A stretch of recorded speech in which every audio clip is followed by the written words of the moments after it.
ఇంకొకటి మనం ఈ భూకంపం తర్వాత మనం ప్రధానంగా మేము గమనిస్తున్నది గ్రౌండ్లో తిరిగినప్పుడు ఈ వైరల్ ఫీవర్స్ రకరకాల ఫీవర్స్ వస్తున్నాయి.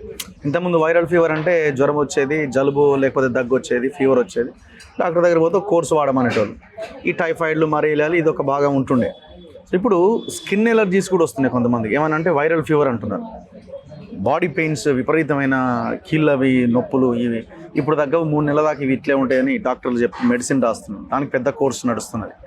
సో ఇట్లా ప్రతి ఇంట్లో ఒకరు లేదా ఇద్దరు వీటి బారిన పడ్డారు.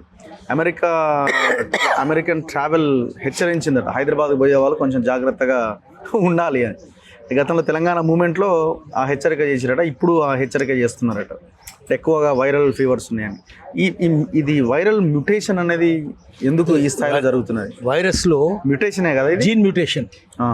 జీన్ మ్యూటేషన్ అంటే దాని జీన్స్ జన్యువులు మార్పు చెందుతాయి.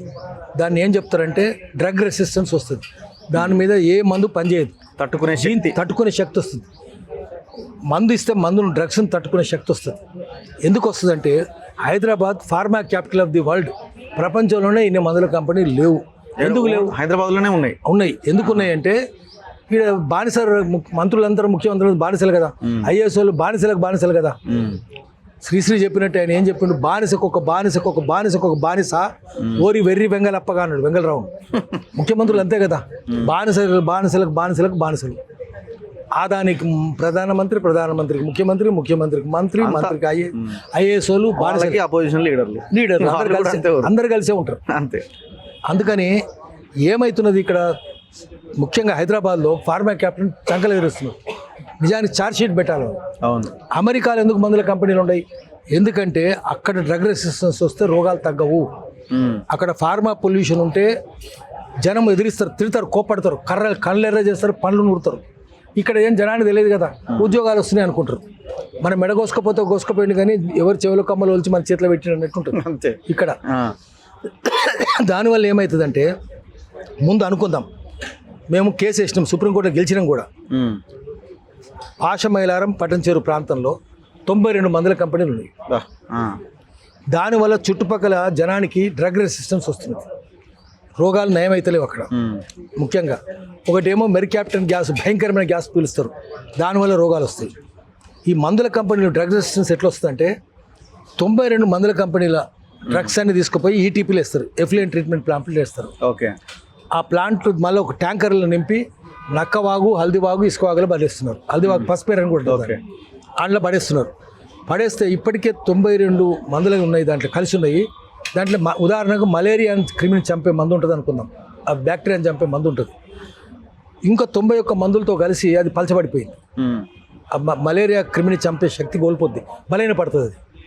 అది తీసుకుపోయి వాగులో పడేస్తే, వాగులో ఇసుక నీరు ఉంటాయి కదా, దాంతో ఇంకా బలహీన పడుతుంది. బలహీనపడ్డ మందుకు అది వాగులో తేలుతుంటుంది. పక్కన ఒక ఊరు ఉంటుంది, ఊరిలోంచి డ్రైనేజ్ కాలువ వాగులు వచ్చి పడుతుంది. ఆ ఊరిలో ఒక ఆయనకు మలేరియా వ్యాధి వచ్చింది అనుకుందాం. ఆ వ్యాధి వస్తే ఆయన దొడ్డుకు పోతాడు, అది షిట్ వచ్చి ఆ వాగులో పడుతుంది.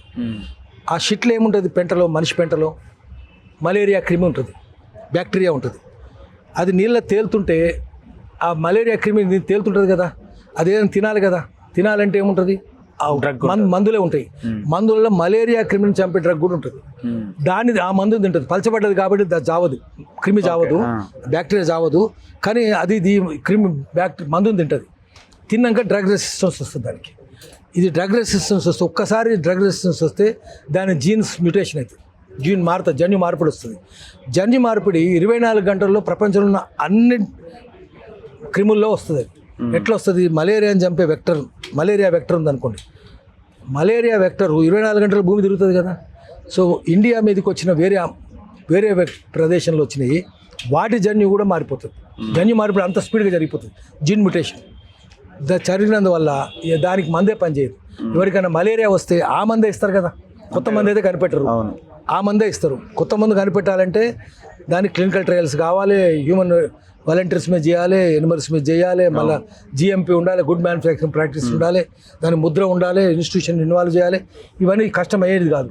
ముందు వెంటనే అదే వాడతారు, అమాయకంగా వాడితే పని చేయదు, పేషెంట్ చచ్చిపోతాడు. ఒక మలేరియానే కాదు, అన్ని వ్యాధులు అంతే. ఇట్లా డ్రగ్ రెసిస్టెన్స్ వస్తున్నది, చాలా భయంకరమైంది. అందుకనే ఫార్మా కంపెనీలను తెలంగాణలో రానియొద్దు, హైదరాబాద్ అసలే రానియొద్దు.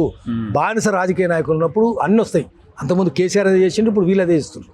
అంతకుముందు కూడా జరిగినాయి, ఒకసారి కాదు ఎన్నిసార్లు జరిగినాయి.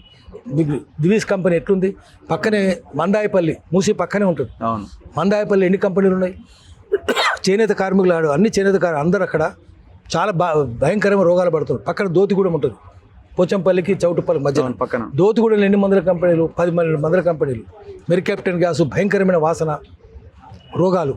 అసలు చౌటుపల్లి చుట్టుపక్కల ఎన్ని రోగాలు, తేరటిపల్లిలో కానీ, కోయగూడెం కానీ, జేకేసారం కానీ, తాళసింగారం కానీ, ఒక ఊరు కాదు అన్ని ఊర్లో డ్రగ్ రెసిస్టెన్స్ వచ్చింది. అందుకని ఆయన ఏం చేస్తాడు, మందుల కంపెనీ అయినా అన్ని రాజకీయ పార్టీలు కొంటాడు, పైసలు ఇస్తాడు. ఎవరు సర్పంచ్, చుట్టుపక్కల గ్రామాల సర్పంచులు పెళ్ళి అయితే మామూలు పెళ్లి కాదు, హైదరాబాద్లో అవుతుంది 2-3 కోట్లు ఖర్చు పెడతారు వాళ్ళు. ఎక్కడి నుంచి వస్తాయి అంత పెద్దలు? అంత ఇల్లేమో మామూలుగా ఉంటుంది, హైదరాబాద్ అందరికి ఇల్లు ఉంటాయి వాళ్ళకు, ఊరినేమో చిన్నగా చూపించుకుంటారు సర్పంచులు. హైదరాబాద్ ఇక్కడేమో 2 కోట్లు 3 పెద్ద పెద్ద గార్డెన్లు అవుతుంది. అంత ఫోర్ట్ గ్రాండ్ ఉంది కదా, అట్లాంటి మ్యారేజ్ హాల్లో పెళ్ళి అవుతాయి చూపించుకోవడానికి. కట్నాలు కూడా 1-2 కోట్లు ఇస్తారట. ఎట్లా ఇస్తారు? ఆ మందుల కంపెనీలే అందరినీ కొనేస్తున్నాయి, అవినీతి పరులను చేస్తున్నాయి. అందుకని ఫార్మా మాఫియా, ఫార్మా పెద్ద మాఫియా, దేశం అన్నిటికంటే భయంకరమైన మాఫియా ఫార్మా మాఫియా అని. Land mafia, sand mafia, mine mafia, wine mafia కంటే కూడా ఇది చాలా పెద్దది. 60 కోరల 20 కొమ్ముల ఘోర క్రూర కర్కోటకులు వాళ్ళు. అందుకని వాళ్ళ చోటు జాగ్రత్తగా ఉండాలి, వాళ్ళని కనిపెట్టాలి. వాళ్ళకి పర్మిషన్ ఇచ్చే రాజకీయ నాయకులను కూడా గల్లా బట్టి అడగాలి. వాడు లూటీ చేస్తుంటే మనం లాఠీ లేపాలి, మళ్ళీ గుత్పల సంఘం పెట్టాలి. అంతే, తప్పదు.